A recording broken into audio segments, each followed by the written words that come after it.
Coba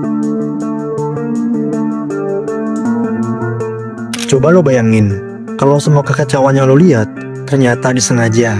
Kerusuhan di jalanan, provokator yang tiba-tiba muncul, fasilitas umum yang dirusak, toko dijarah, lalu kita disuruh percaya itu semua murni amarah rakyat. Coba pikir lagi, sejarah Indonesia pernah punya cerita, Ninja di Jawa Timur, Petrus, kerusuhan 98, semuanya misterius, bukan sekedar kekacauan, tapi seperti skenario besar. Pertanyaannya, siapa sutradaranya? Biasanya eksperimen dilakukan di laboratorium, tapi ada eksperimen lain yang labnya di jalanan. Dan subjeknya, kita, rakyat. Tujuannya bukan cari obat, tujuannya menguji seberapa jauh rakyat bisa dibentuk lewat ketakutan. Seberapa lama kita dibungkam dengan rasa takut. Ingat tragedi Ninja di Jawa Timur? Tiba-tiba muncul pembantaian misterius di malam hari. Korbannya, rakyat kecil, warga biasa, pelakunya masih misterius. Warga dicekam ketakutan, bahkan saling curiga. Pertanyaannya, kenapa tragedi segelap itu dibiarkan begitu saja? Dan siapa yang sebenarnya untung?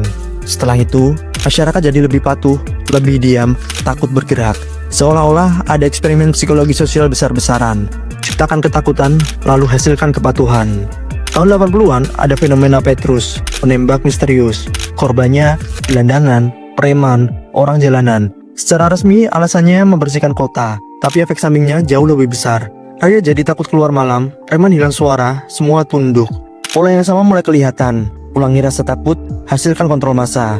Pertanyaannya, apakah ini hanya operasi keamanan atau eksperimen sosial? Sekarang coba lihat kondisi Indonesia. Demo buruh, mahasiswa, rakyat kecil menuntut keadilan. Awalnya damai, tiba-tiba ricuh. Ada provokator, ada yang merusak fasilitas umum, membakar, menjarah. Siapa mereka? Kenapa selalu muncul di setiap kerusuhan? Dan ketika rusuh terjadi, siapa yang paling diuntungkan? Apakah rakyat atau pihak yang bisa menggunakan alasan demi keamanan nasional untuk memperluas kekuasaan? Yang paling ditakutkan adalah ini. Kalau kerusuhan makin besar, pemerintah bisa punya alasan untuk menerapkan darurat militer. Kalau itu terjadi, militer punya wewenang penuh menggunakan senjata, menangkap siapa saja yang dicurigai tanpa pengadilan. Situasi bisa berubah dari demokrasi jadi penuh represi.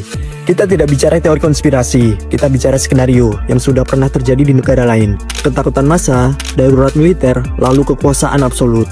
Pertanyaannya sekarang, eksperimen itu apakah sudah selesai atau masih berjalan dengan wajah baru, lebih halus, lebih digital, lewat propaganda, medsos, dan algoritma, sampai kita nggak sadar kalau sedang dimanipulasi.